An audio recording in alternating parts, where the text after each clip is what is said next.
12 మంది మాత్రమే బ్రాహ్మణులు ఉన్నారు. అనేకమైనటువంటి వర్ణముల యందు జన్మించినటువంటి వాళ్ళు ఉన్నారు. ఈయన ఈ సోమాసి మారన్నాయనార్ పుట్టుక చేత బ్రాహ్మణుడు. ఆయనకు ఒక కోరిక ఉంది, నేను సోమయాగం చెయ్యాలి అని కోరుకున్నాడు. నేను సోమయాగం చేస్తాను, కానీ నేను సోమయాగం చేస్తున్నప్పుడు హవిస్సునిస్తే, శివుణ్ణి పిలిస్తే అగ్నిముఖంగా వెళ్ళి శివుడికి ఇవ్వడం కాదు, శివుడు నా కంటికి కనపడకుండా అగ్ని కనపడడం, అగ్నిలో నేను హవిస్సు ఇవ్వడం, అగ్నిహోత్రుడు శివుడికి ఇవ్వడం నాకెంతవరకు కనపడుతుంది? అగ్నికి ఇవ్వడం కనపడుతుంది. అగ్ని శివుడికి ఇవ్వడం నాకు కనపడుతుందా? కనపడదు. ఒకప్పుడు కనపడేది. అటువంటి తపశ్శక్తి ఉన్న వాళ్ళకి కనపడింది రామాయణ కాలంలో. ఇప్పుడు కనపడదు, ఎందుకంటే మనకి చూడగలిగిన శక్తి లేదు దేవతల్ని, అందుకని చూడలేము. కానీ మరి అగ్నిముఖంగా ఇస్తే దేవతలు కడుతుందని నమ్మకం ఏమిటండి అంటారేమో. పక్కకి తీసుకెళ్లి ఈ సేవా కౌంటర్లో కట్టినటువంటి పన్ను ప్రభుత్వానికి చేరుతోందని నమ్మకం ఉండగాలింది, అగ్నిహోత్రంలో వేసిన హవిస్సు ఈశ్వరుడికి అందుతుందని వేదం చెప్తే ఎందుకు నమ్మరు? వేదం ప్రమాణం. ఈ సేవా కౌంటర్లో కడితే మాకు అందుతుంది అని ప్రభుత్వం అంది. కట్టి రసీదు పుచ్చుకుని మీరు ఇంట్లో పెట్టుకుంటున్నారా లేదా? ఏమి వేదం చెప్పినప్పుడు అగ్నిహోత్రంలో హవిస్సిస్తే దేవతలకు అంది మీకు తృప్తిపడి వర్షాలు కురిపిస్తారనడానికి ఎందుకు అపనమ్మకం? వేదం మీద నమ్మకం అంటే నమ్మకమే. కాబట్టి ఆయన నేను సోమయాగం చేస్తాను, కానీ అగ్నిలో హవిస్సు వేయడం కాదు, నేను అగ్నిలో వేసినటువంటి హవిస్సుని అగ్నిహోత్రుడు పట్టుకెళ్ళి ఇచ్చినప్పుడు శివుడు పుచ్చుకోవడం నాకు కనపడాలన్నాడు. అడిగాడు తోటి బ్రాహ్మణుల్ని, ఋత్విక్కుల్ని, నేను హవిస్సు అగ్నిహోత్రంలో వేస్తే దాన్ని శివుడు తినడం నాకు చూపిస్తారా అని అడిగాడు. అంత ప్రక్రియ మేము చేయలేము, అగ్నిహోత్రంలో ఇస్తాం, వాళ్ళ తప్పు కూడా కాదు, వేదం అంతవరకే చెప్తుంది, స్వాహ అంటూ వేస్తాం. అగ్ని శివుడికి ఇవ్వడం మేము చూపించలేము, ఎవరో సుందరస్వామి వారి లాంటి వారు చూపిస్తారన్నారు. ఆయన ఎవరు? ఆనాటి కాలంలోనే ఉండేవాడు 63 మంది నాయనార్లలో ఆయన ఒకడు, సుందరం అని చెప్పి ఆయన పేరు. ఆయన దగ్గరికి వెళ్ళు, ఆయన చూపించగలడు, ఎందుకంటే ఆయన శివుడితో మాట్లాడుతుంటాడు. ఆయన ఎంత శాసనం చేయగలడంటే శివుణ్ణి పిలిచి, ఏమాయి కొంచెం వెళ్ళి అతను పెడతాడు తినవయా అంటే శివుడు అలాగేలే వెళ్ళి తింటాను అంటాడు. అంతగా వశుడైపోయాడు శివుడు ఆయనకి, ఎందుకంటే ఆయన భక్తి అటువంటిది, ఆయన గురుత్వం అటువంటిది. కాబట్టి ఆయన దగ్గరికి వెళ్ళాడు. ఈ సోమాసి నాయనారు ఆయన దగ్గరికి వెళ్ళాడు. వెడితే ఆయన ఎక్కడ కూర్చున్నా శివదర్బార్ అనేవారు. ఆయన ఎక్కడ కూర్చొనివ్వండి, ఆయన ఖాళీగా ఉండడం, ఆయన ఒక్కడు కూర్చోవడం ఎప్పుడూ లేదు ఆయన జీవితంలో. ఆయన కూర్చుంటే కొన్ని 100 మంది కూర్చునేవాడు. ఎప్పుడూ పరమశివుడి గురించి మాట్లాడుతుండేవాడు, లేదా ఎవరైనా పరమశివుడి గురించి మాట్లాడితే వినేవాడు, లేకపోతే భజనలు వింటూ ఉండేవాడు, లేకపోతే పాటలు వింటూ ఉండేవాడు. అసలు ఆయన ఒక్కడు దొరకడం, ఆయన దగ్గరికి వెళ్ళడం సాధ్యం కాదు. కాబట్టి నాయనారు చూశాడు, సోమాసి నాయనారు, ఈయన్ని ఎలా అడుగుతాను? నేను యాగం చేస్తే, నేను హవిస్సిస్తే శివుడు తినడం నాకు చూపించు అని ఎలా అడుగుతాను? ఎందుకు ఒప్పుకుంటాడు అని ఆలోచించి వెంటనే ఆయనకు ఆలోచన వచ్చింది. ఆయనకి రాలేదు, శివుడు ఇప్పించాడు ఆ కోరిక చూసి. ఆయన ఏం చేశాడంటే, నేను అసలు కలవను సుందర్ని. నేనేం చేస్తానంటే, ప్రతిరోజు కూడా మనకి గల్జేరని ఉంటుంది, ప్రత్యేకంగా నీటి పక్కన పెరుగుతూ ఉంటుంది. అది పూర్వకాలంలో ఒడ్డుకు తినేవారు. దానివల్ల ఏంటంటే వైరాగ్యం వచ్చి జ్ఞానం కలుగుతుంది అని. ఆ ఆకు నీటి కయ్యల పక్కన ఉంటుంది. రోజు కోసి అందరూ సుందరస్వామిని చూడడానికి వరుస క్రమంలో నిలబడి ఆయన దర్శనం చేసుకుంటుంటే ఈయన చేసుకునేవాడు కాదు. రాజద్వారంలోంచి వచ్చి అలా ఆ ఇంటి పక్క నుంచి పెరట్లోకి వెళ్ళి వంటింటి దగ్గరికి వెళ్ళి వంటవాడిని పిలిచి స్వామివారికి వంటలో వెయ్యండి అని చెప్పి తీసుకెళ్ళి ఆకిస్తూ ఉండేవాడు.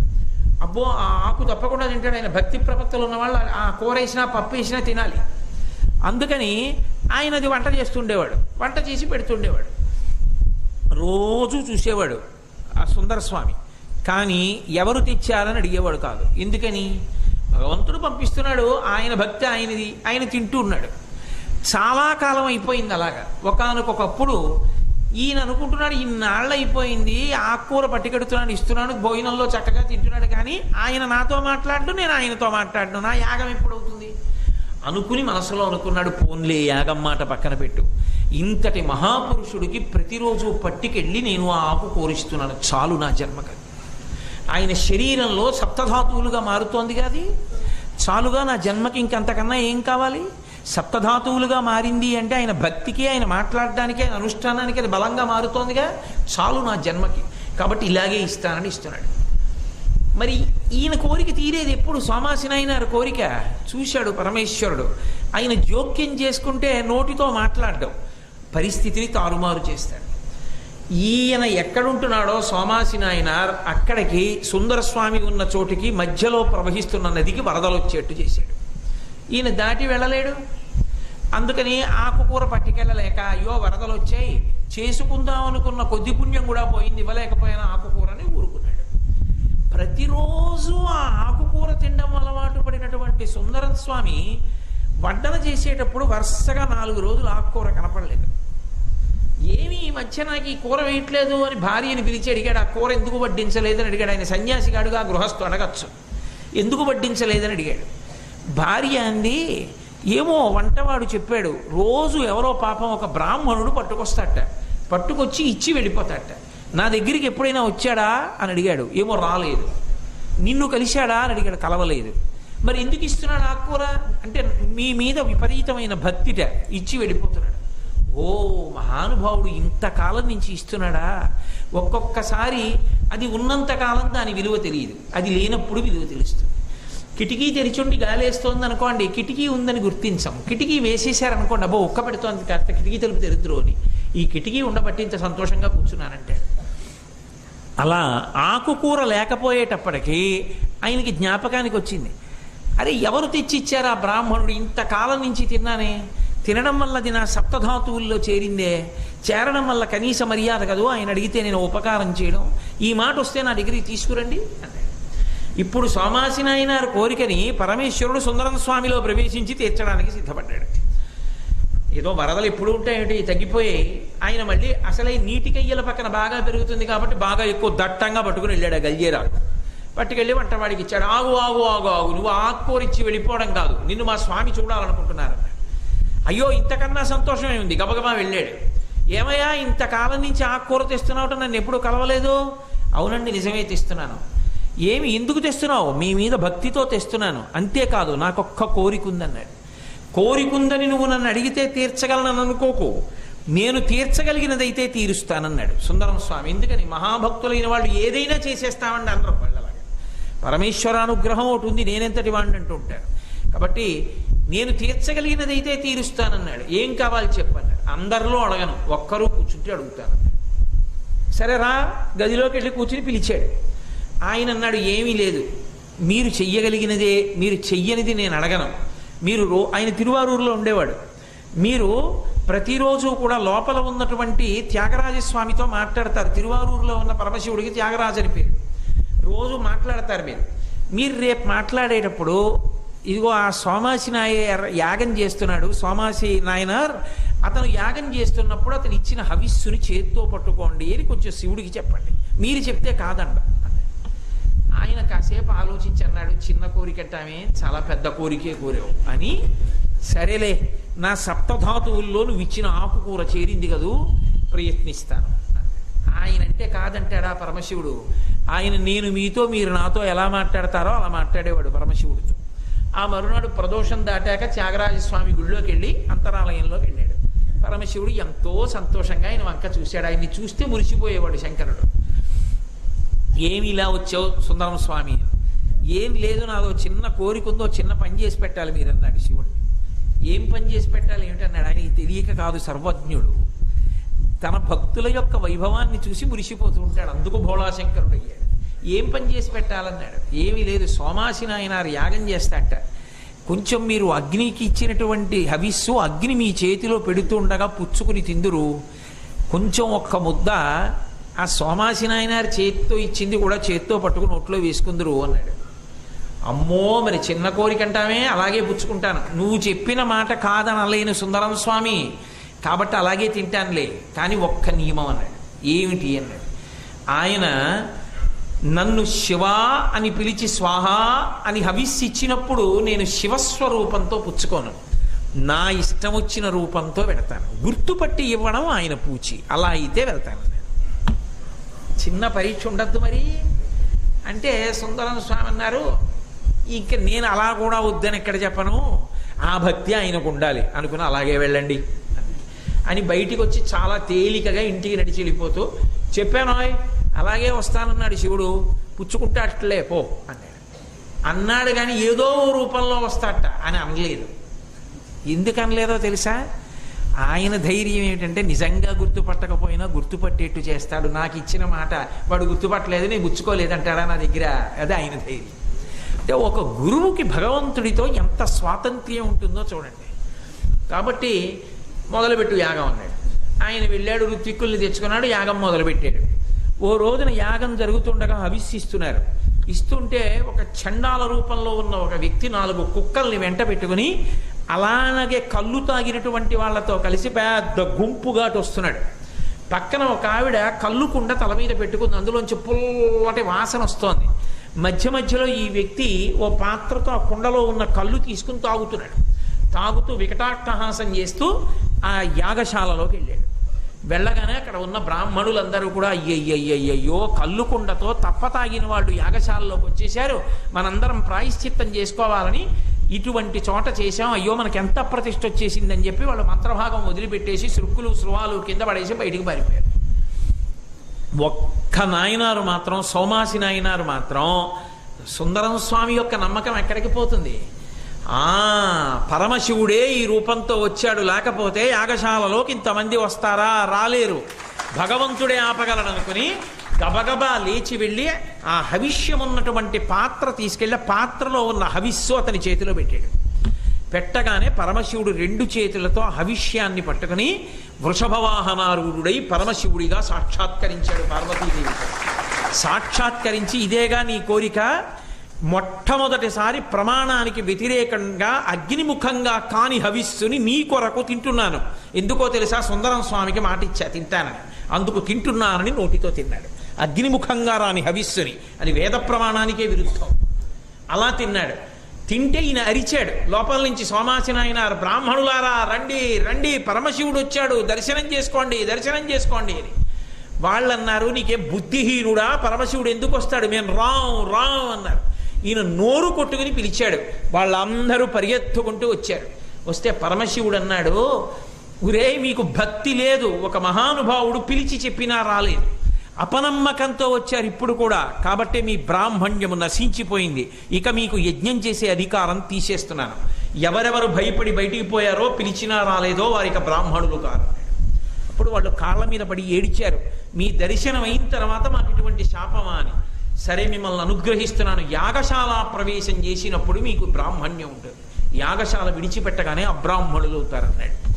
కాబట్టి ఇప్పటికీ ద్రవిడ దేశంలో ప్రత్యేకంగా ఉత్సవం చేస్తారు ఇది జరిగినటువంటి రోజున. ఎక్కడైతే జరిగిందో తిరువారూరు దగ్గర నదికి ఇవలి ఒడ్డున సోమాసి యాగం జరిగిన చోట పరమశివుడు హవిష్యాన్నాన్ని చేత్తో పట్టుకు తిన్న చోట ఉత్సవం చేస్తారు. ఎందుకని అంటే అసలు సృష్టిలోనే విచిత్రం జరిగింది కాబట్టి. అటువంటి అంటే ఒక గురువు, ఒక పరమభక్తి తత్పరుడైనటువంటి వ్యక్తి మాట పరమశివుడు కూడా విని హవిష్యాన్నం తినడానికి వెళ్ళాడు అంటే, గురువుని పట్టుకున్న శిష్యుడికి గురువు మందు ఆ నమ్మకం ఉంటే ఎందుకు తీరదు? భగవంతుడు పొంగిపోతాడంతే.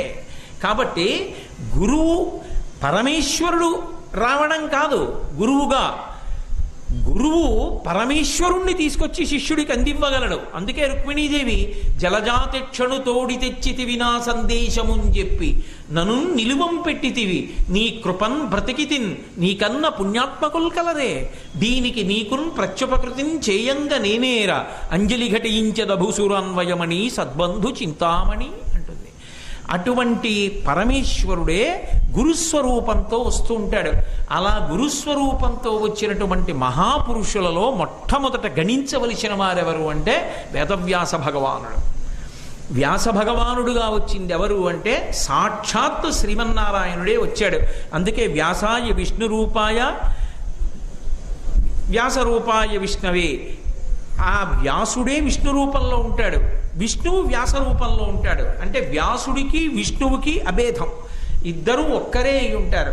అట్లా అందుకే వ్యాసో నారాయణ స్వయం, శ్రీమన్నారాయణుడు వ్యాస భగవానుడిగా వచ్చాడు. ఎందుకు రావాలి? అలా రావలసిన అవసరం ఎందుకు వచ్చింది అంటే, వ్యాస అన్నది ఒక పదవి, వ్యాసుడిగా భగవంతుడు అవతరిస్తూ ఉంటాడు. అందుకే వ్యాసాంశ అవతారం. వ్యాసుడు పరమేశ్వరుని యొక్క అవతారములలో ఒక అవతారము. అవతారము అంటే క్రిందికి వచ్చుట, కళావతారము అంటారు దాన్ని.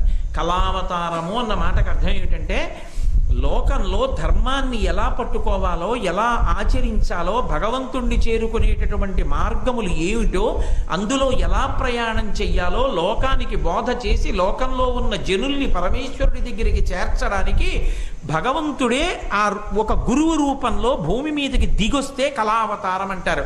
వ్యాసుడు, కపిలుడు మొదలైనటువంటి వాళ్ళు, శంకర భగవత్పాదులు, ఇటువంటి వాళ్ళందరూ కళావతారాల్లోకి వస్తారు. అటువంటి కళావతారంలో వ్యాసాయ విష్ణురూపాయ వ్యాసరూపాయ విష్ణవే నమో వై బ్రహ్మనిధయే వాసిష్ఠాయ నమో నమః. వశిష్ఠుని యొక్క మునిమనవడిగా వచ్చాడు. అందుకే మహానుభావుడు ఎంత గొప్పవాడు అంటే, ఋషికి తర్పణ చేస్తాం మనం.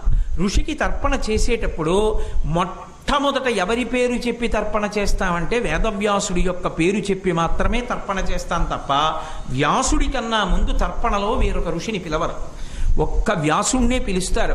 కారణం ఏమిటంటే, ద్వాపర యుగం పూర్తయిపోయి కలియుగం ప్రవేశించేటటువంటి సమయానికి లోకాన్ని అనుగ్రహించి లోకం బాగుపడడానికి వీలైన రీతిలో ధర్మ మార్గాన్ని ఎలా అందచెయ్యాలని పరితపించినటువంటి భగవానుడే వ్యాసుడిగా అవతరించాలి. భగవానుడు వ్యాసుడిగా అవతరించాలి, నరుడిగా రావాలి అంటే ఆయన యొక్క అనుగ్రహం, ఆయన తేజస్సు ప్రవేశించడానికి వీలైనటువంటి శరీరం ఉండాలి. అంతటి పరమభక్తి తత్పరుడైన వాడైతే తప్ప ఆయన యొక్క వీర్యాన్ని పరమేశ్వరుడు తేజస్సుగా ఆవహించడు. అంతటి మహితాత్ముడై ఉండాలి. అందుకే పరాశరుణ్ణి ఎంచుకున్నాడు శ్రీమన్నారాయణుడు. ఆ పరాశరుడు ఎవరు అంటే వశిష్ఠుని యొక్క వంశంలో వచ్చినటువంటి వాడు. అందుకే వ్యాసం వశిష్ఠ నప్తారం శక్తే పౌత్రమకల్మషం. ఆయన ఎంత గొప్పవాడు అంటే, ఒక పక్కన వ్యాసం వశిష్ఠ నప్తారం, ఆ వ్యాసుడు వశిష్ఠ మహర్షి యొక్క మునిమనవడు. శక్తే పౌత్రమకల్మషం, శక్తి మహాముని యొక్క, శక్తి మహర్షి యొక్క మనవడు. ఆయన పరాశరాత్మజం వందే, ఆ శక్తి యొక్క కుమారుడైనటువంటి పరాశరుని యొక్క కుమారుడు. శుకతాతం తపోనిధిం. సంస్కృతంలో తాత శబ్దం తండ్రికి అన్వయం అవుతుంది, తెలుగులో తాత కాదు. సంస్కృతంలో పితామహ శబ్దం వేస్తారు. కాబట్టి శుకతాతం తపోనిధిం, శుకబ్రహ్మ యొక్క తండ్రి అయినటువంటి వ్యాస భగవానుడికి నమస్కరించుచున్నాను. ఆ వ్యాసుడు పుట్టాలి అంటే, నారాయణుడు వ్యాసుడుగా అవతరించాలి అంటే, ఒక్క పరాశరుని యొక్క తేజస్సు యందు తప్ప ఇంకొక శరీరం అటువంటి దాన్ని భరించలేదు. అంతటి జ్ఞాని, అంతటి భక్తి తత్పరుడు, అంతటి మహానుభావుడు కేవలము పరాశరుడు ఒక్కడే. అందుకే మహాత్ముల యొక్క జననములను విచారణ చెయ్యవద్దు అంటారు. అంతటి మహాపురుషుడు పుట్టితే తప్ప లోకము సువ్యవస్థితము కాదని అమ్మవారు ఒక్కొక్కసారి ఒక్కొక్క మహాత్ముని యందు అకారణంగా కామప్రచోదనం చేస్తుంది. ఒకవేళ పరాశరుని యొక్క తేజస్సుకంత శక్తి ఉన్నా ఆయన తేజస్సుని పట్టగలిగినటువంటి స్త్రీ ఎవరు లోకంలో? అందుకే కారణజన్మురాలైనటువంటిది సత్యవతి. కారణజన్మురాలైనటువంటి సత్యవతి పడవ నడుపుతుంటే అకారణంగా కామానికి గురయ్యాడు. ఆయన గురి అయి మంచు తెరలు సృష్టించి పశుధర్మోనమే ప్రీతిం అంటుంది దేవీ భాగవతంలో. పగటిపూట సంపర్కం కూడదంటే మేఘాల్ని ఆ మంచుని సృష్టించి, చీకటిని సృష్టించి సద్యగర్భంలో సత్యవతీదేవికి కుమారుణ్ణి ఇచ్చాడు. ఇచ్చి నీ కన్యాత్వం చెడిపోదు అని వరం ఇచ్చాడు. ఆయన కామానికి లొంగిపోయినవాడు కాడు. ఒక మహాపురుష జననము జరగాలి అంటే వేరొక మహాత్ముడి యొక్క తేజస్సు కదలాలి. కాబట్టి పరదేవత అలా కదిపింది పరాశరుని యొక్క మనస్సుని. కదిపితే ఆయన యొక్క తేజస్సు సత్యవతీదేవి యందు ప్రవేశిస్తే అప్పుడు పుట్టాడు మహానుభావుడు. నల్లగా ఉంటాడు, పొట్టిగా ఉంటాడు, రేగు చెట్లు ఉన్న చోట తిరుగుతూ ఉంటాడు. కాబట్టి కృష్ణద్వైపాయనుడిని పేరు, ఆయన బాదరాయనుడని పేరు. ఎందుకనంటే రేగు చెట్లు ఎక్కువగా ఎక్కడున్నాయో ఆ వనంలో తిరుగుతూ ఉండేవాడు. కాబట్టి బాదరాయణ అని పేరు. ఆ వ్యాస భగవానుడు ఈ లోకానికి ఒక మహోపకారాన్ని చేశాడు. ఏమిటి ఆ ఉపకారం అంటే, వ్యాసోచ్ఛిష్టం జగత్సర్వం. అసలు వ్యాసుణ్ణి పక్కన పెట్టేస్తే కలియుగంలో ఉన్నటువంటి మనం భగవంతుణ్ణి చేరడానికి మార్గము లేనేలేదు. ఆ తర్వాత ఎవరు రానివ్వండి, ఎవరు ఏమి చెప్పనివ్వండి, వ్యాసుడు చెప్పింది చెప్పారు తప్ప వ్యాసుడు చెప్పనిది చెప్పిన మొనగాడు లేడు. శంకరులు కూడా వ్యాసుడు చెప్పిందే చెప్పారు తప్ప శంకరులు కూడా కొత్తగా చెప్పినది కాదు. అంతటి మహానుభావుడు వ్యాసుడొక్కడే. వ్యాసుడు లేనినాడు అసలు మనం భగవంతుణ్ణి చేరుకునేటటువంటి మార్గము మనకి తెలియదు. అసలు శాస్త్రాలు లేవు. ఆయన కలియుగంలో ఉండేటటువంటి జనుల యొక్క ఆయు ప్రమాణాన్ని దృష్టిలోకి తీసుకున్నాడు. కలియుగంలో ఒక మనిషి ఎంతకాలం జీవిస్తాడు అని చూశాడు. ఒక మనిషి బ్రతికేది కేవలము 100 సంవత్సరములే. మహాబ్రతికితే 100 సంవత్సరములు బ్రతుకుతాడు. అది కూడా 80 సంవత్సరములు దాటిపోయిన తరువాత స్ఫురణ శక్తి అలా నిలబడుతుందని చెప్పడం కష్టం. ఎవరో మహితాత్ములు, పరమాచార్య స్వామి లాంటి మహాపురుషులు ఉంటారు. అటువంటి వారైతే ఏమో చెప్పచ్చు తప్ప మిగిలిన వాళ్ళ విషయంలో అలా కుదరదు. ఇక్కడే ఉన్నారు మన రాఘవేంద్రరావు గారు, వాళ్ళ గురువు గారు ఉన్నారు సముద్రాల కృష్ణమూర్తి గారని. ఆయన భారతదేశంలో పన్నుల విషయంలో ఒక అద్భుతమైనటువంటి గ్రంథరచన చేశారు. ఇప్పటికీ అందరూ ఆ పుస్తకాన్ని చదువుతుంటారు ఈ పన్నుల విషయంలో ఏదైనా చెప్పవలసి వస్తే. ఆయన పుస్తకాన్ని రచన చేసి తీసుకెళ్లి పరమాచార్య స్వామి వారి దగ్గర పెట్టారు. పెడితే ఏమిటి ఆ పుస్తకం అని అడిగారు. భారతదేశంలో పన్నుల విధానం మీద పుస్తకం రాశాను అన్నారు. ఆయన ఇలా చూసి ఏమీ మాట్లాడలేదు. కాసేపు మౌనంగా కూర్చుని లేచి వెళ్ళిపోయారు. ఏమోలేమన్నా అనుగ్రహించలేదు స్వామి అని చెప్పి ఆయన ఆ పుస్తకం తీసుకుని వెళ్ళిపోయి చాలా కాలం అయిపోయింది, కొన్ని సంవత్సరాలు అయిపోయింది. అయిపోయిన తర్వాత ఎవరో ఒక వ్యక్తి 1500 రూపాయలు ఇచ్చి నేను ముద్రణ వేయించుకుంటానని అడిగాడు. అడిగితే అదే సమయంలో సంచారం చేస్తూ మహాస్వామి వారు అటుగా పెడుతున్నారు అని తెలిసింది ఈయనకి, కృష్ణమూర్తి గారికి. తెలిసి ఈయన గబగబా వెళ్ళారు ఓ కుగ్రామానికి. ఆయన ఉన్న చోటు ఎక్కడుందని. ఎక్కడున్నారని అడిగారు. పాడుపడిపోయిన దేవాలయంలో ఉన్నారు అన్నారు. అది మహానుభావుడి యొక్క జీవితం, సన్యాస ధర్మం అంటే. ఆ పాడుపడిపోయిన గుళ్ళోకి వెళ్ళారు. ఇప్పటికీ నాతో ఆయన చెప్తుంటారు, ఆయన వెళ్ళేటప్పటికీ ఆయన జడుసుకున్నారట. ఎలకలు తిరుగుతున్నాయి అదంతా. ఎలకలు తిరుగుతుండగా ఈయన ధ్యానమునందు సమాధిలో ఉన్నారు. కొంతసేపు నించున్నాక బహిర్ముఖులయ్యారు. అప్పటికి కొన్ని సంవత్సరాలు అయిపోయింది. ఆయన మొదటిసారి పుస్తకం మళ్ళీ తీసుకెళ్ళి ఆ పుస్తకం అక్కడ పెట్టి 1500 రూపాయలు ఇచ్చి ఈ పుస్తకాన్ని ముద్రణ చేయించుకుంటానని ఒక వ్యక్తి అడుగుతున్నాడు. ఇవ్వనా అని అడిగారట. అడిగితే ఈ పుస్తకం పన్నుల మీద రాశానన్నావు కదూ, రాజగోపాలాచారి కదూ మొట్టమొదటి ఈ పన్నుల గురించి మాట్లాడినవాడు, పన్నులు వేసినవాడు అని ఆయన ధ్యానం చేసి ఆ పుస్తకాన్ని ఒక్కసారి ఇలా తిప్పి చూసి, ఎవరికి ఇవ్వద్దులే, నువ్వే వేసుకో అని పంపించారు. ఆయన ఇంటికి రాగానే ఎప్పుడో కట్టిన ఓ పాలసీ ఇప్పుడు ఆయనకి డబ్బు తిరిగిస్తున్నారని తెలిసి ఆ డబ్బుతో ఆ పుస్తకం ముద్రణ చేశారు. ఇవాళ భారతదేశంలో పన్నుల వ్యవస్థలో ఎంతో సాధికారిక గ్రంథంగా ప్రఖ్యాతి వహించింది ఆ పుస్తకం. ఆ పుస్తకం మీద వచ్చినటువంటి కొన్ని లక్షల రూపాయలు ఆయన శ్రీశైలం కామకోటి మఠానికి వెచ్చించి ఆ మఠ ప్రాంగణాన్ని నడుపుతున్నారు. ఆ స్ఫురణ శక్తి అంటే అన్ని సంవత్సరముల తర్వాత కూడా వ్యక్తిని పుస్తకాన్ని చూస్తే ఆయనకి గుర్తుండేది. ఎప్పుడో చిన్నప్పుడు ఆయన మన తూర్పుగోదావరి జిల్లా వైపు వస్తే మండపేట దగ్గర ఓ పిల్లవాడిని, 8 సంవత్సరాల పిల్లవాడిని చూశారు. ఆ తర్వాత ఆ పిల్లవాడికి 50 ఏళ్ళు వచ్చాక స్వామివారి దగ్గరికి వెళ్ళాడు. నువ్వు ఫలానా వారి అబ్బాయి కదూ, నేను మీ ఇంటికి వచ్చి భిక్ష చేసినప్పుడు నువ్వు ఆడుకుంటూ నన్ను చూశావుగా, నమస్కారం పెట్టావని చెప్పారు. 8 ఏళ్ల పిల్లాడిని 42 ఏళ్ల తర్వాత. అది వారి జ్ఞాపక శక్తి. అంతటి స్ఫురణ శక్తితో ఉంటారు. అంతటి స్ఫురణ శక్తితో ఉండగలగడానికి కారణం ఏమిటి అంటే ఈశ్వరుణ్ణి ఆయన ఆరాధించినటువంటి తీరు. ఆయన భగవంతుని యొక్క అనుగ్రహంతో శరీరము మంత్రపూతమైపోయి ఆ సన్యాసాశ్రమ ధర్మాన్ని అంతగా పట్టుకున్నందుకు అంతటి మహాపురుషులయ్యారు, ప్రాతస్మరణీయులయ్యారు. అటువంటి మహాస్వామి ఇటువంటివి ఎన్నో విశేషాలు చూపించారు. సరే, నేను ఎందుకు మీతో ఈ విషయం మనవి చేయవలసి వచ్చింది అంటే, వ్యాస భగవానుడు ఈ లోకంలో ఉండేటటువంటి వాళ్ళ ఆయుర్దాయాన్ని దృష్టిలో పెట్టుకున్నాడు. 100 సంవత్సరములు ఉంటారు. శతమానం భవతి శతాయు పురుషస్థితేంద్రియ ఆయుష్ దేవేంద్రియే ప్రతిష్టతి. కానీ అందులో బాల్యం కొంత పోతుంది, యవ్వనం కొంత పోతుంది, వార్ధక్యం కొంత పోతుంది. ఇక మిగిలిన కాలంలో భగవంతుణ్ణి పట్టుకుంటాడని నమ్మకం ఎక్కడుంది? అలసులు, మందబుద్ధియుతులు, అల్పతరాయువులు, ఉగ్రరోగ సంకలితులు, మందభాగ్యులు, సుకర్మములు ఎవ్వియు చెయ్యజాలరీ కలియుగమునందు మానవులు. కావున ఎయ్యది సర్వమై అలవడు అని నాకు అది ఏమిటో చెప్పమని అడుగుతారు భాగవతంలో. అలా 1 అలసత్వం, తమోగుణం, 2 మందబుద్ధి, డబ్బు లేకపోవడం, భగవంతుని మీద భక్తి తక్కువగా ఉండడం, ఉన్న భక్తి పాడైపోయేటట్టుగా ప్రచారాలు బయట.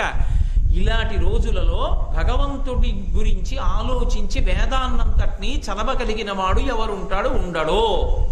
వేదరాశినంతటినీ చదవడం ఎవరికి సాధ్యం కాదు, అంత ఆయు ఉండదు కాబట్టి కలియుగంలోనని మహానుభావుడు వేదాన్ని 4గా విభాగం చేశాడు వ్యాసుడు. చేసి ఋగ్వేదము, యజుర్వేదము, సామవేదము, అథర్వణ వేదము అని 4గా విభాగం చెయ్యడమే కాకుండా మళ్ళీ 4గా ఉన్నటువంటి ఈ వేదం లోకంలో ప్రచారం పొందడం కోసం, ఆ లోకంలో వేదము యొక్క ప్రమాణము నిలబడడం కోసం ఒక్కొక్క వేదాన్ని ఒక్కొక్క శిష్యుడికి అందించాడు. ఋగ్వేదాన్ని పైలుడికి ఇచ్చాడు, యజుర్వేదాన్ని వైశంపాయనుడికి ఇచ్చాడు, సామవేదాన్ని జైమినికి ఇచ్చాడు, అధర్వణ వేదాన్ని సుమంతుడికి ఇచ్చాడు. 18 పురాణములను రచించి రోమహర్షునికి ఇచ్చాడు. రోమహర్షుని యొక్క కుమారుడు సూతుడు. సూతుడు చాతుర్వర్ణములలోకి రాడు. అటువంటి వాడు 18 పురాణములను లోకమంతటా కూడా భాషింపచేశాడు, ప్రచారం చేశాడు. వ్యాసుడు వేదములను విభాగము చేసి ఉండకపోతే ఇవాళ ఉన్నటువంటి ఆయు ప్రమాణానికి అసలు వేదం చదువుకున్నవాడు, వేదంలో ఉన్నటువంటి రీతిలో యజ్ఞయాగాది క్రతువులు జరిగేటట్టుగా చూడగలిగిన వాడు ఈ లోకంలో మిగిలి ఉండేవాడు కానే కాడు. అందుకే ఆయన భాగవతంలో ఒక మాట అంటాడు, నేను హోత, అధ్వరువు, బ్రహ్మ, ఉద్గాత అనబడేటటువంటి 4 స్థానములను పూర్తయి 4 స్థానములలో 4 విద్వాంసులు కూర్చుని యజ్ఞయాగాది క్రతువులు నిర్విరామంగా అవి ఏ విధమైనటువంటి భంగం లేకుండా జరుగుతూ ఆ యజ్ఞయాగాది క్రతువులలో ఇచ్చిన హవిస్సు దేవతలు అందుకుని ప్రీతి చెందిన దేవతలు వర్షాలు కురిపిస్తే ఆ వర్షముల చేత లోకమంతా సుభిక్షంగా ఉండి మళ్ళీ వీళ్ళు సంపదలు పొందినందుకు యజ్ఞం చేస్తే మళ్ళీ యజ్ఞంలో హవిస్సులు దేవతలు అందుకుని మళ్ళీ దేవతలు వానలు కురిపిస్తే ధర్మచక్రం ఇలా నడవాలి అంటే వేదము విభాగం చెయ్యకపోతే ఉత్తరోత్తర కలియుగంలో యజ్ఞయాగాది క్రతువులు నడవక క్షామం పెరిగిపోయి లోకంలో ఎవరు అన్నం తినడానికి కూడా యోగ్యతని పొందని స్థితి చేరిపోతారు. కాబట్టి నేను వేదాన్ని విభాగం చేస్తున్నానని వేద విభాగం చేసినటువంటి మహాపురుషుడు వ్యాసుడే. ఆ వ్యాసుడు లేని నాడు వేద విభాగం లేదు, వేద మంత్రం లేదు, యజ్ఞయాగాది క్రతువులు లేవు. 100 సంవత్సరముల ఆయుర్దాయంలో వేదంలో ఎవరు ఏది చదవగలరన్నది ఒక అయోమయావస్థ. అందుకే వేదవ్యాసుడు మహాపురుషుడు. ఆయన లేని నాడు లోకం అంతా కూడా గుడ్డిదైపోయి ఉంటుంది. వ్యాసుడి తర్వాత వచ్చినటువంటి ఎవరు ఏది చెప్పనివ్వండి, వ్యాసుడు చెప్పింది చెప్పాలి తప్ప వ్యాసుడు చెప్పనిది చెప్పడం ఎవరికీ సాధ్యం కాదు. ఇంకా ఎందుచేతనంటే 18 పురాణములను ఇచ్చిన వాడు వ్యాసుడే, పంచమ వేదమైనటువంటి మహాభారతాన్ని ఇచ్చినటువంటి వాడు వ్యాసుడే. నేను జరిగినటువంటి కథ ఏది ఉన్నదో ఆ కథని లోకంలో సమస్తమైనటువంటి నీతి తెలియడానికి 4 వేదములలో ఉన్న సారాన్ని పిండుతాన్ని చంద్రవంశంలో ఉన్నటువంటి రాజుల కథగా మహాభారతాన్ని పంచమ వేదంగా అందించినటువంటి మహాపురుషుడు వేదవ్యాసుడు. ఆ వేదవ్యాసుడు కేవలం పంచమ వేదమైన భారతాన్ని అందించడం కాదు, భాగవతాన్ని 7 రోజులలో పరమ వైరాగ్యం ఉన్నటువంటి వ్యక్తికి చెప్పడానికి యోగ్యుడై జన్మతః పరమ వైరాగ్యము కలిగి తపస్సంపత్తి కలిగి బ్రహ్మమునందు రమించేటటువంటి కొడుకు నాకు కావాలని పరమశివుడి గురించి ఉగ్రమైన తపస్సు చేసి వరాన్ని పొంది ఘృతాచి వలన తన యొక్క వీర్యము కదిలితే సుఖబ్రహ్మని కని ఈ జాతికి అందించి భాగవతం అందేట్టుగా చేసిన మహానుభావుడు వేదవ్యాసుడే. ఆ వేదవ్యాసుడు లేని నాడు ఈ గ్రంథాలు ఏవీ లేవు. అసలు వేదవ్యాసుడే బ్రహ్మసూత్రములనిచ్చాడు. బ్రహ్మసూత్రాలకి ఎవరి సిద్ధాంతాన్ని అనుసరించి వారు వ్యాఖ్య చేశారు. రామానుజులు వ్యాఖ్య చేశారు, మధ్వాచార్యుల వారు ద్వైత సిద్ధాంత ప్రవర్తకులు వారు వ్యాఖ్య చేశారు, శంకర భగవత్పాదులు వ్యాఖ్య చేశారు, నీలకంఠ శివాచార్యుల వారు వ్యాఖ్య చేశారు. ఎందరో బ్రహ్మసూత్రాలకు వ్యాఖ్యానం చేశారు. అసలు ఉపనిషత్తుల యొక్క సారాంశమై జ్ఞానకాండకు ఆలవాలమై అయోమయం లేకుండా భగవత్తత్వాన్ని నిర్ణయించగలిగినటువంటి బ్రహ్మసూత్రములను మనకు అందించినటువంటి వాడు వ్యాసుడే. ఉపనిషత్తులను అందించినటువంటి వాడు వ్యాసుడే. భగవద్గీతని ప్రస్థానత్రయంలో ఒకటైనటువంటి భగవద్గీతను మనకు అందించినటువంటి మహాపురుషుడు వ్యాసుడే. మహాభారత కథలో వ్యాసుడు ఒక వ్యక్తి. పాత్ర అంటే కల్పిత కథ అని గుర్తు, పాత్ర కాదు వ్యక్తి. వ్యక్తిగా వ్యాసుడు ఉండడం కథలో మిగిలినటువంటి వ్యక్తులందరూ ఎలా ఉన్నారో అలా ఉండడం కాదు. వేద ప్రమాణాన్ని వేద ధర్మాన్ని నిలబెట్టడానికి వ్యాసుడు మహాభారతంలో ఎక్కడెక్కడ కనపడ్డా ఏ విషయంలో జోక్యం చేసుకున్నా ఆయన యొక్క వైభవం ఏమిటో మీకు అర్థం అవుతుంది. నేను ఇప్పుడు మహాభారతము వ్యాసుని యొక్క వైశిష్ట్యము అని మాట్లాడడం సాధ్యమయ్యే విషయం కాదు. అయినా మీతో కొన్ని విషయాలు మనవి చేస్తాను.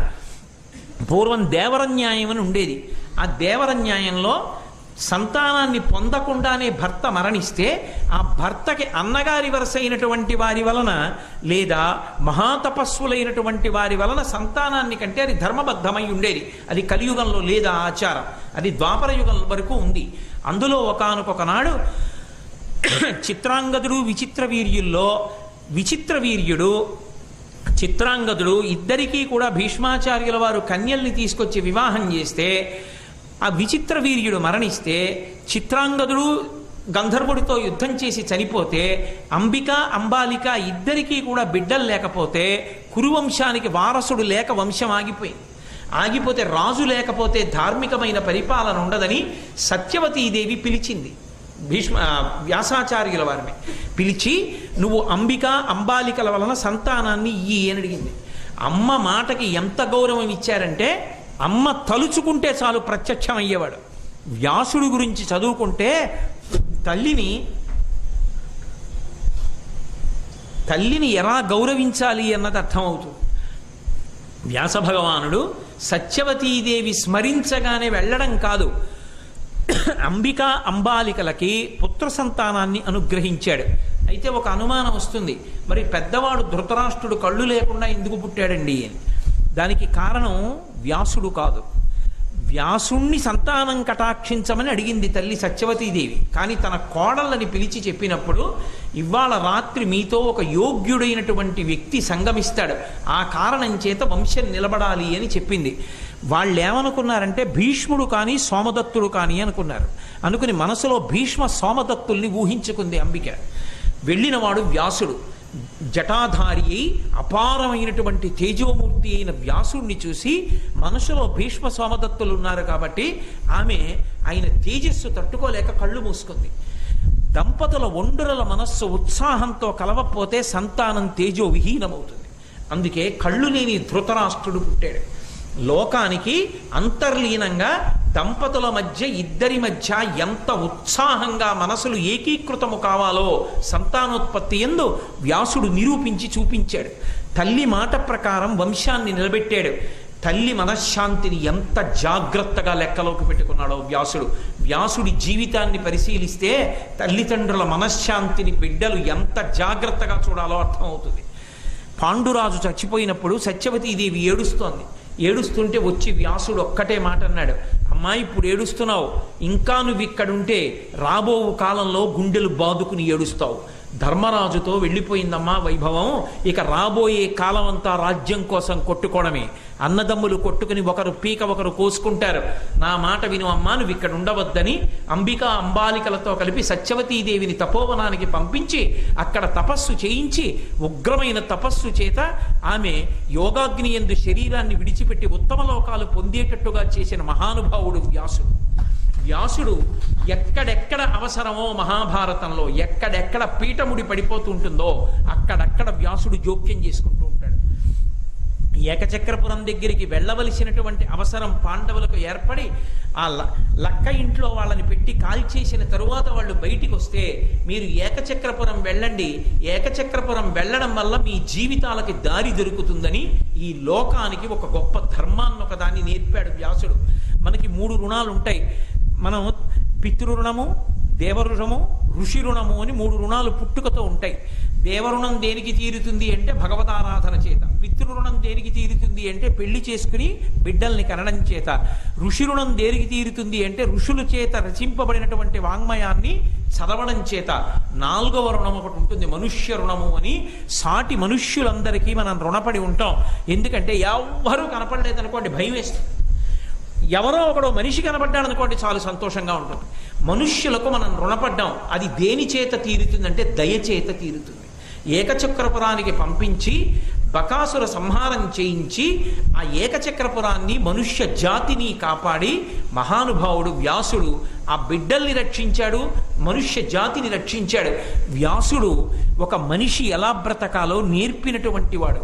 ద్రౌపదీదేవిని 5గురు భర్తలు స్వీకరించవచ్చా అన్న ధర్మమీమాంస ఏర్పడి పీఠముడి పడిపోతే ద్రుపదుడు ధర్మరాజు చెప్తున్నా సరే ఇవ్వడానికి సంశయిస్తున్న సమయంలో ద్రుపదుణ్ణి పక్క గదిలోకి తీసుకెళ్లి ఏకాంతంలో ద్రౌపదీదేవి యొక్క జన్మరహస్యాన్ని, పాండవుల జన్మరహస్యాన్ని చెప్పి ద్రౌపదీ వివాహానికి కారణమైనటువంటి వాడు వ్యాస భగవానుడే.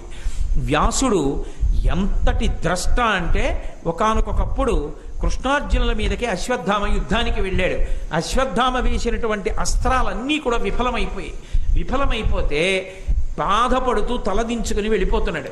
వెళ్ళిపోతుంటే అప్పుడు పైనుంచి నల్లటి మబ్బు దిగినట్టుగా దిగాడు వ్యాసుడు.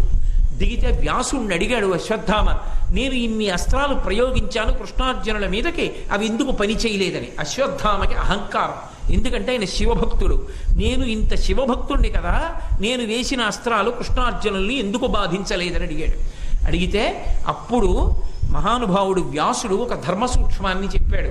నువ్వు శివభక్తుడవే, కానీ నీకన్నా గొప్ప శివభక్తులు కృష్ణార్జునులు. వాళ్ళ పట్ల పరమశివుడు నీకన్నా ఎక్కువ ప్రీతితో ఎందుకుంటాడో తెలుసా? లింగమర్చతి యప్రభోహో తస్మిన్యధికాం ప్రీతిం కరోతి వృషభధ్వజ. నువ్వు పరమశివుణ్ణి ఒక ఆకార రూపంలో పూజ చేస్తావు. ఆ అర్జునుడు కృష్ణుడు అలా కాదు, మహన్యాసపూర్వకంగా రుద్రాభిషేకం చేసి శివలింగాన్ని ఆరాధన చేస్తారు. ప్రతిరోజు శివలింగాన్ని అర్చన చేసేటటువంటి వాడి ముందు సాకార రూపాన్ని అర్చన చేసేవాడి యొక్క తేజస్సు నిలబడదు. అందుకే కృష్ణార్జునులు లింగార్చన చేస్తారు కాబట్టి వాళ్ళ ముందు నువ్వు నిలబడలేవు. శివభక్తులవైన నువ్వు మట్టితో పూజ చేశావు, సామాన్యమైనటువంటి విగ్రహానికి చేశావు, శివ విగ్రహానికి. లింగాన్ని ఆరాధించినటువంటి వాళ్ళు కృష్ణార్జునులు. అందుకే కృష్ణార్జునుల ముందు నీ శక్తి చాలదని చెప్పాడు. ఎన్ని చోట్ల ఎన్ని ధర్మాలు చెప్పాడో అనుశాసనిక పర్వంలో, శాంతి పర్వంలో లోకానికంతటికీ కూడా ధర్మ ప్రబోధం చేశాడు. భగవద్గీతని కృష్ణ భగవానుడి నోటితో చెప్పిన దాన్ని లోకానికి మహాభారతాంతర్గతంగా అందించినటువంటి మహానుభావుడు వ్యాస భగవానుడే. పునర్జన్మ సిద్ధాంతము సనాతన ధర్మమునకు ప్రాణం. శరీరం విడిచిపెట్టినటువంటి వాడు తన చేసుకున్న పాపపుణ్యాలకి మళ్ళీ పుడతాడు అని దాన్ని నిరూపించి చూపించాడు వ్యాసుడు. కురుక్షేత్ర సంగ్రామం అంతా అయిపోయిన తర్వాత ధృతరాష్ట్రుడు గాంధారి ఏడుస్తూ అడిగారు, ఒక్కసారి మా బిడ్డల్ని చూపించు అని అడిగారు. వాళ్ళకి దివ్య గాంధారికి దృష్టి ఉన్నది. ధృతరాష్ట్రుడికి దృష్టినిచ్చి ఒక్కసారి తాను గంగానది మధ్యలోకి వెళ్ళి నిలబడి తన యోగశక్తి చేత తపశ్శక్తి చేత పిలిచాడు. పిలిస్తే వాళ్ళందరూ శరీరాలు విడిచిపెట్టేసిన వాళ్ళు, శరీరాలకి అంత్యేష్టి సంస్కారాలు అయిపోయిన వాళ్ళు మళ్ళీ పూర్వ శరీరాలు ఎలా ఉండేవో అటువంటి శరీరాలతో అటువంటి వస్త్రాలతో వచ్చి ధృతరాష్ట్రుడికి గాంధారికి కనపడ్డారు. అంటే వ్యాసుని యొక్క తపశ్శక్తి ఎటువంటిదో మీరు ఆలోచించండి. మహాభారతంలో ఒక వ్యక్తిగా ఉంటూ లోకానికి ఎన్నో ధర్మ సూక్ష్మాల్ని నేర్పినటువంటి మహానుభావుడు. ఆర్ష వాంగ్మయానికంతటికీ కూడా సూర్యచంద్రులు వ్యాసుడు, వాల్మీకి. అందుకే వాళ్ళకి నమస్కరించకుండా ఏమీ చెప్పరు. వాల్మీకి సూర్యవంశాన్ని చెప్తే చంద్రవంశాన్ని అంతటినీ కూడా వ్యాస భగవానుడు చెప్పాడు. అందుకే ఆయన పేరే వ్యాస. వ్యాస అన్న పేరు ఎందుకు వచ్చిందంటే వకారము వాయుతత్వాత్మకమై, వకారము అమృత బీజము, వ్యాసాలో యకారము వాయుతత్వాత్మకమైనటువంటి బీజము, సకారము సర్వతత్వాత్మకమైనటువంటి బీజాక్షరము. వకార యకార సకారముల చేత వ్యాస ఏర్పడుతుంది. ఆయన పీల్చినటువంటి ఊపిరి గుండె దగ్గరికి వెళ్ళి ప్రాణాన్ని నిలబెట్టినట్టే అసలు మనిషి శరీరంతో పుట్టినందుకు ఏది విని ఏది అనుష్ఠిస్తే పరమేశ్వరుణ్ణి చేరుకుని మళ్ళీ శరీరంతో రావలసిన అవసరాన్ని పోగొట్టుకుంటాడో అటువంటి అమృతతుల్యమైనటువంటి మాటల్ని వేద విభాగం చేసి బ్రహ్మసూత్రాల ద్వారా భగవద్గీత ద్వారా, ఉపనిషత్తుల ద్వారా, మహాభారతం ద్వారా, 18 పురాణముల ద్వారా లోకమునకంతటికి అందించిన వాడు కనుక అమృతతుల్యమైన వాక్కులను వాయురూపంలో ప్రసరింపచేసి మన హృదయముల యందు ప్రవేశపెట్టిన వాడు కాబట్టి ఆయనకి వ్యాస అని పేరు. వకార యకార సకారములు మూడు బీజాక్షరాలు. 3 బీజాక్షరముల సంపుటీకరణమే వ్యాసనామము. అంతటి మహాపురుషుడు వ్యాసుడు. అందుకే అటువంటి వ్యాసుడికి మనం ఏమిచ్చి రుణం తీర్చుకునేది ఉండదు. ఆయన గురించి చెప్తూ ఒకటే మాట చెప్తారు, ఆయన 4 ముఖములు లేనివాడు, కానీ ఆయన బ్రహ్మతో సమానమైనటువంటి వాడు. ఆయన ద్విబాహుస్య హరిర్సమ, ఆయన 2 బాహువులతో ఉండేవాడు, కానీ విష్ణువుతో సమానమైనటువంటి వాడు. అచతుర్వదనో బ్రహ్మ, ఆయన 4 బాహువులు లేక 4 ముఖములు లేక బ్రహ్మ, 2 బాహువులతో ఉన్నటువంటి విష్ణువు, 3వ కన్ను లేకపోయినప్పటికీ కూడా అపాలనేత్ర శంభు, 3వ కన్ను లేకపోయినటువంటి పరమశివుడు వ్యాసుడి రూపంలో ఈ భూమి మీద తిరిగాడు. 3 మూర్తుల యొక్క స్వరూపం వ్యాసుడు చిరంజీవి. ఇప్పటికీ వ్యాస భగవానుడు ఉన్నాడు. వ్యాస భగవానుడు ఇప్పటికీ తిరుగుతూనే ఉంటాడు. ప్రతి చోట వ్యాసుడు నిలబడుతూ ఉంటాడు. ఇది ఎంత పరమ సత్యం అంటే, పుట్టినరోజు నాడు తప్పకుండా చదువుకోవలసినటువంటి శ్లోకం ఒకటి ఉన్నది. అది చిరంజీవులకు సంబంధించినటువంటి శ్లోకం. అశ్వత్థామ బలిర్వ్యాసో అన్న శ్లోకం 7 చిరంజీవుల పేర్లు చెప్తుంది. అందులో వ్యాస భగవానుడి పేరుంది. ఆ పేరు తలుచుకుని ఆ 7 చిరంజీవుల పేర్లు తలుచుకు తీరాలి. అప్పుడు వచ్చే పుట్టినరోజు కూడా చేసుకుంటాడు. ఆ వ్యాసుడు చిరంజీవి. వ్యాసుడి యొక్క దర్శనం ఎంతటి మహాపురుషులకైనా సరే ఒక కితాబ్, ఈయన చాలా గొప్పవాడు అని చెప్పవలసి వచ్చినప్పుడు ఈయనకి వ్యాస దర్శనం అయింది అని చెప్తారు. శంకరాచార్యుల వారు వ్యాస దర్శనాన్ని పొందారు. కేవలం వ్యాస దర్శనం పొందడం కాదు, వ్యాస భగవానుడు రచించినటువంటి బ్రహ్మసూత్రాలకి శంకర భగవత్పాదులు భాష్యం చేశారు. భాష్యం చేస్తే వ్యాసుల వారు ఆ భాష్యం విని ఎంత పొంగిపోయారంటే, నేను ఏ భావనతో రచన చేశానో ఆ భావనతోనే వ్యాఖ్యానం చేశాడు. కాబట్టి నేను శంకరాచార్యుల వారిని కలుస్తానని వ్యాసుడిగా ఒకవేళ వచ్చేస్తే శంకరాచార్యుల వారు మాట్లాడరు. శంకరాచార్యుల వారు వినయానికి మారుపేరు. వ్యాసుడికి నమస్కరించి నోరు విప్పి మాట్లాడరని వృద్ధ బ్రాహ్మణ వేషంలో వచ్చారు కాశీపట్టణానికి. వచ్చి, ఏమి నువ్వు బ్రహ్మసూత్రాలకి భాష్యం చేశావుట, ఏది చూపించమన్నారు. అప్పటికి 16వ ఏళ్ళలో ఉన్నారు. శంకరాచార్యుల వారి శరీరం వదిలిపెట్టేయాలి, చెప్పమన్నారు. ఇద్దరూ కూర్చున్నారు. శంకరాచార్యుల వారు ఒక్కొక్క సిద్ధాంతాన్ని చెప్తున్నారు. భాష్యం చేసినప్పుడు ఆ భాష్యం తను ఎలా రచన చేశారో చెప్తున్నారు. వింటున్నాడు వ్యాసుడు. విని శంకరులతో వాదన మొదలుపెట్టాడు. వాదన మొదలు పెట్టడం అన్న మాటని కొంచెం జాగ్రత్తగా అర్థం చేసుకోవాలి. వాదన 3 రకాలుగా ఉంటుంది. వాదనగా ఉండడం, జల్పంగా ఉండడం, వితండంగా ఉండడం అని 3 మాటలు. వాదన అంటే సత్యాన్ని తెలుసుకోవడం కోసం అవతల వారితో ఉన్న మాట ఉన్నట్టుగా మాట్లాడితే వాదన. తన నోటికొచ్చింది ఏదైతే అది మాట్లాడితే జల్పం. వాడికి దాని గురించి తెలియదు, అయినా ఏదో మాట్లాడేస్తుంటాడు, అది జల్పం. వితండం అంటే తననుకున్నదే నిజమని చెప్పడానికి అవతల వాడిని ఓడించేసెయ్యాలన్న కోరికతో హద్దు తప్పి తన ఇష్టం వచ్చినట్టు మాట్లాడితే వితండవాదన చేశాడంటారు. వ్యాసుడు శంకరులు ఏం చెప్పినా సరే తన ఇష్టం వచ్చినట్లు వాదిస్తున్నాడు. కొన్ని రోజులు గడిచిపోయి ఇద్దరి మధ్య అలా వాదన నడుస్తూనే ఉంది. పద్మపాదాచార్యుల వారు గుర్తుపట్టారు, ఈయన వృద్ధ బ్రాహ్మణుడు కాదు, వ్యాసాచార్యుల వారు వచ్చారు ఈ రూపంలోని. చూసి ఆయన అన్నారు, ఓహో శంకర సాక్షాత్ వ్యాసో నారాయణ స్వయం తయోర్ మధ్యే వివాదే కింకరో కింకరిష్యతి. వ్యాసుడేమో సాక్షాత్ నారాయణుడు, శంకరాచార్యుల వారేమో సాక్షాత్ పరమశివుడు. వీళ్ళిద్దరి మధ్య వాదన వస్తే కింకరో కింకరిష్యతి, మేమేం చేస్తాం ఇలా చూస్తూ నించోవడం తప్ప ఎన్ని రోజులు అయిపోయినా అన్నారు. పద్మపాదాచార్యుల వారు ఈ మాట అనేటప్పటికీ శంకరాచార్యుల వారు గుర్తుపట్టారు, వచ్చిన వారు వ్యాస భగవానుడు. అయ్యా మీ నిజస్వరూపం చూపించండి అన్నారు. అంటే వ్యాసుడిగా దర్శనమిచ్చి ఆశీర్వచనం చేశాడు. శంకర, మీరు చేసినటువంటి బ్రహ్మసూత్ర భాష్యానికి పరవశించాను. అంటే శంకరులు అన్నారు, 16వ సంవత్సరం వచ్చింది, నేను అవతార పరిసమాప్తి చేస్తానన్నారు. అవతార పరిసమాప్తి చేయడానికి వీలు లేదు. నువ్వు అవతార పరిసమాప్తి చేస్తే ఇంత సారవంతమైన గ్రంథాన్ని ప్రచారం చేసేవాడు ఎవరుంటాడు లోకంలో? అందుకే నా ఆజ్ఞ మేరకు ఇంకొక 16 సంవత్సరములు నువ్వు జీవించు. బ్రహ్మగారిని పిలుస్తున్నాను, నీకు ఆయుర్దాయం ఇవ్వడానికని బ్రహ్మగారిని పిలిచారు. శంకరుల జీవితంలో త్రిమూర్తులు నిలబడినటువంటి ఘట్టం. ఆయుర్దాయం ఇవ్వడానికి బ్రహ్మగారు వచ్చారు, నారాయణ స్వరూపుడైన వ్యాసుడి నించున్నాడు, పరమశివ స్వరూపుడైన శంకరాచార్యుల వారు నించున్నారు. బ్రహ్మ విష్ణు మహేశ్వరులు ముగ్గురు నించున్నారు. బ్రహ్మగారు వచ్చి అన్నారు, సాక్షాత్తు శంకరుడే శంకరాచార్యుల వారిగా భూమి మీద తిరుగుతున్నాడు, ఆయనకి నేను ఆయుర్దాయం ఇవ్వడమా? మీ ఇచ్చ వచ్చినంత కాలం ఈ భూమి మీద ఉండండి అన్నారు. అంటే శంకరులు అన్నారు, నేను అలా ఉండను, వ్యాసుడు నన్ను ఇంకొక 16 సంవత్సరములు ఉండమన్నాడు, కాబట్టి 32 ఏళ్ళు ఉంటాను. బ్రహ్మసూత్ర భాష్యాన్ని ప్రచారం చేస్తానని బ్రహ్మసూత్ర భాష్యాన్ని ప్రచారం చేశారు. వ్యాస భగవానుడు శంకర భగవత్పాదుల విషయంలో అంత ప్రీతిని పొంది బ్రహ్మసూత్ర భాష్యం మీద వాదన చేసి దాన్ని ప్రచారం చేయడానికి ఇంకొక 16 సంవత్సరముల ఆయుర్దాయం ఇచ్చాడంటే వ్యాస శంకరులు ఈ దేశానికి చేసిన సేవ ఎంత గొప్పదో, వ్యాస శంకరుల్ని స్మరించకపోవడం ఎంత మహాపాపమో, ఎంత కృతజ్ఞతతో అర్థమవుతుంది. అంతటి మహానుభావుడు వ్యాసుడు. అందుకే ఆ వ్యాసుడు ఒక్కటి కాదు, ఇన్ని లోకానికి ఇచ్చేసిన తర్వాత కూడా నైరాస్యాన్ని పొందాడు. ఒకప్పుడు సరస్వతీ నదీ తీరంలో కూర్చుని ఇన్ని ఇచ్చాను లోకానికి, వేద విభాగం చేశాను, ఉపనిషత్తులు ఇచ్చాను, భగవద్గీతలు ఇచ్చాను, బ్రహ్మసూత్రాలు ఇచ్చాను, అష్టాదశ పురాణాలు ఇచ్చాను, అయినా నా మనసు ఎందుకో వెలితిగా ఉంది, ఎందుకు నాకు ఇలా నిరాశగా ఉన్నది అని ఒక చోట కూర్చున్నాడు. నారద మహర్షి వచ్చాడు.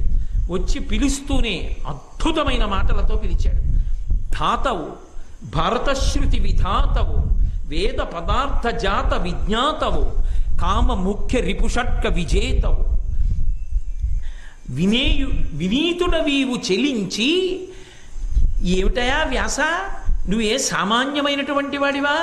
ధాతవు, ధాత అంటే సమస్తము తన యందున్నవాడు, ఆయనకి తెలియని విషయం లేదు. ధాతవు, భారత శృతి విధాతవు, భారతమనబడేటటువంటి కొత్త వేదాన్ని రచించిన వాడివి, పంచమ వేదాన్ని. నువ్వు బ్రహ్మతత్వ నిర్ణేతవు, పరబ్రహ్మం ఎలా ఉంటుందో చెప్పగలిగినటువంటి వాడివి, ఆ తత్వాన్ని నిర్ణయించగలిగినటువంటి వాడివి. పైగా కామ ముఖ్య రిపుషట్క విజేతవు, కామ క్రోధ మద మోహ లోభ మాత్సర్యములనేటటువంటి 6 శత్రువుల్ని గెలిచినటువంటి వాడివి.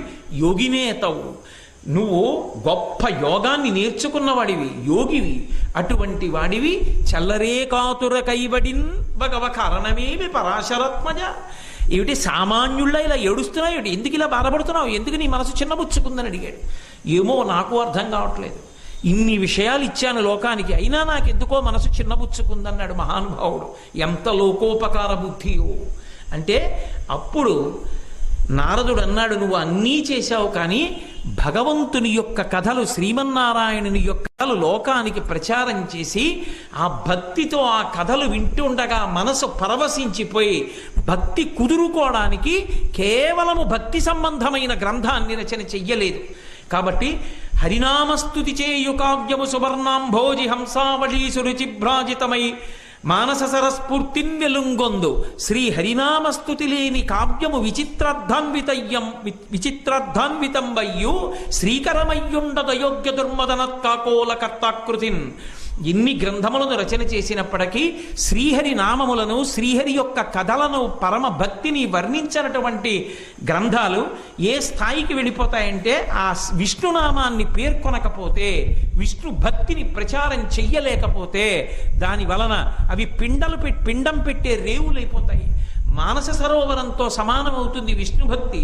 కాబట్టి విష్ణుభక్తితో కూడుకున్న గ్రంథాన్ని రచన చేయవయా అన్నాడు.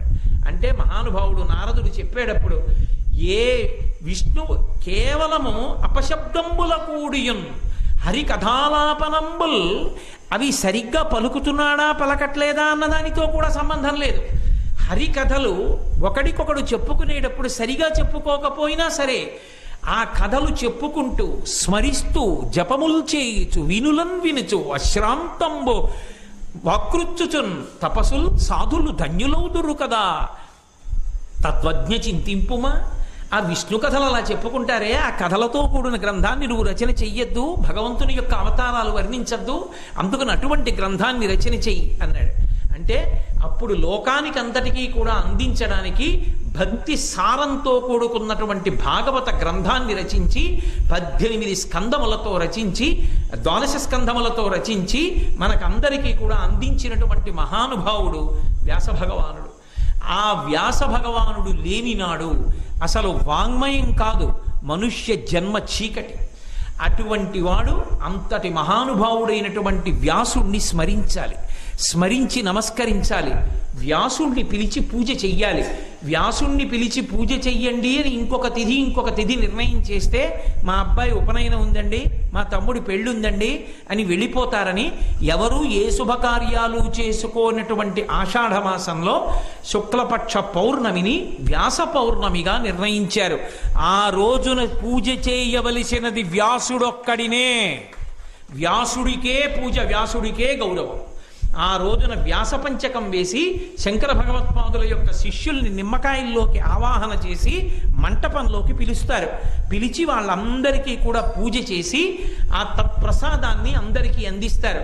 ఇప్పటికీ కొన్ని చోట్ల సంప్రదాయం ఏమిటంటే, ఎక్కడ బియ్యం మీద నిమ్మకాయలు ఆవాహన చేశారో ఆ బియ్యాన్ని కొద్దిగా తీసుకుని భక్తులందరూ పట్టుకెళ్ళి వాళ్ళ ఇంట్లో ఉన్న బియ్యపు డబ్బాలో బియ్యంలో కలుపుకుంటారు. ఎందుకంటే వాళ్ళందరూ మహాపురుషులు, సామాన్యులు కారు. వ్యాసాదులంటే ఎంతటి మహితాత్ములు. వాళ్ళందరూ ఆవాహన అయిన నిమ్మకాయ ఆ బియ్యం మీద నిలబడింది. దానికి తండులం అంటారు. దానికి శుద్ధి చేసే లక్షణము ఉంటుంది, వాళ్ళు నిలబడడానికి యోగ్యతని కల్పించగలిగిన లక్షణం ఉంటుంది. అందుకే భూమిని ముందు శుద్ధి చేసి భూమి మీద వస్త్రం వేసి వస్త్రం మీద తండుల రాశి పోసి తండుల రాశి మీద భగవన్మూర్తిని పెడతారు. అది తట్టుకుంటుంది, అది అటువంటి శక్తితో ఉంటుంది. ఇంతమందికి ప్రాణప్రతిష్ఠ చేసి కూర్చోపెట్టిన ఆ తండుల రాశి శక్తివంతం అవుతుంది. ఆ బియ్యం తీసుకెళ్లి ఇంట్లో బియ్యం డబ్బాలో కలుపుకుని ఆ బియ్యం అయిపోకుండా తెచ్చి మళ్ళీ బియ్యం పోసుకుంటూ ఉంటాం. అది తినడం వల్ల ఆచార్యానుగ్రహం చేత ఇంట్లో పుట్టేటటువంటి పిల్లలు భక్తి జ్ఞానాలతో ఉంటారని, ఆ ఇల్లు సర్వమంగళములకు కారణమవుతుందని తప్పకుండా ఆ రోజు ఉదయం వ్యాస భగవానుణ్ణి పూజ చేస్తారు. వ్యాసుడు ఎవరిలో ఉంటాడు అంటే గురువులో ఉంటాడు. గురువులో ఉండి అందుకే ఆయన పెట్టుకున్న పీఠాన్ని కూడా వ్యాసపీఠం అనే పిలుస్తారు. గురువుని వ్యాసుడు ఆవహించి తాను చెప్పిన విషయాన్ని గురువుల చేత చెప్పించి లోకానికి ఉన్న అంధకారాన్ని తొలగిస్తాడు. అందుకని ఆ రోజున గురువు గారిని తప్పకుండా దర్శనం చేసి నమస్కరించి చక్కగా గురువుని సత్కరిస్తారు. రేపటి రోజున మనందరం కూడా మా గురువు గారిని సత్కరించి వారి యొక్క ఆశీస్సులు అందుకుంటాం. రేపు ఉదయం 7:30 ఆ గురుమండలానికి అంతటికీ కూడా ఆరాధన జరుగుతుంది. వారందరూ వచ్చి అక్కడ నిలబడతారు. చిట్ట చివర అందరం లేచి నిలబడి దక్షిణామూర్తి స్తోత్రంతో వారందరికీ నమస్కారం చేస్తాం. అక్కడ ఉన్నటువంటి బ్రహ్మస్థానం పూజనంతటిని నిర్వహింపచేస్తే మిగిలిన వాళ్ళందరూ ఏం చెయ్యాలని అడిగారు. అందరూ నిలబడి దక్షిణామూర్తి స్తోత్రం చెప్పాలి. కనీసం సభలో ఉన్న వాళ్ళందరూ చెప్పకపోతే ఆ సభలో ఉన్నటువంటి వాడు ఎవరైనా ఒకడైనా లేచి దక్షిణామూర్తి స్తోత్రం చెప్పాలి. నోటికి రాకపోతే పుస్తకం చూసన్నా చదవాలి. బ్రహ్మస్థానంలో ఉన్న వాళ్ళు చదవరు దక్షిణామూర్తి స్తోత్రం, సభలో ఉన్న వాళ్ళు ఎవరైనా చదవాలి. అలా జరుపుకునేటటువంటి పరమ పవిత్రమైనటువంటి రోజు గురు పౌర్ణమి. ఆ గురు పౌర్ణమి వ్యాస పౌర్ణమి. వ్యాసుణ్ణి అర్చించని నాడు, వ్యాసుడికి నమస్కరించని నాడు, వ్యాస ప్రసాదాన్ని పుచ్చుకోని నాడు, వ్యాసుని పేరెత్తని నాడు ఆ జాతి కృతజ్ఞ జాతి అవుతుంది. కాబట్టి రేపు చెయ్యవలసినది ఏదైనా ఉంటే వ్యాస పూజయే. కాబట్టి రేపు ఉదయం 7:30 మనందరం కలుసుకుని వ్యాస భగవానుడికి నమస్కారం చేసి ఆ ప్రసాదాన్ని స్వీకరించి ఆయన యొక్క పరిపూర్ణమైనటువంటి అనుగ్రహానికి మనందరం పాత్రులు అవుదాం. అలాగే రేపు సాయంకాలం మీ అందరితో కూడా ఒక శ్లోకం చెప్పిస్తాను. ఆ శ్లోకంతో రేపటి రోజున వ్యాస భగవానుడికి సాయంకాలం వేళ గురువు గారికి సత్కారం జరుగుతున్నప్పుడు నమస్కారం చేస్తారు. కాబట్టి మనందరం కూడా రేపు మళ్ళీ ఉదయం 7:30 కలుసుకుందాం. కలుసుకుని చక్కగా ఆ పూజ చూసి ఆ ప్రసాదాన్ని తీసుకుని ధన్యులవుదాం. రేపు సాయంకాలం 6:30 గురువు గారికి చేసేటటువంటి శుశ్రూషలో అత్యద్భుతమైన శుశ్రూష ఏమిటి అంటే, గురువు గారిని పల్లకీలో కూర్చోపెట్టి శిష్యులు కాగడాలు పట్టి తీసుకొస్తారు.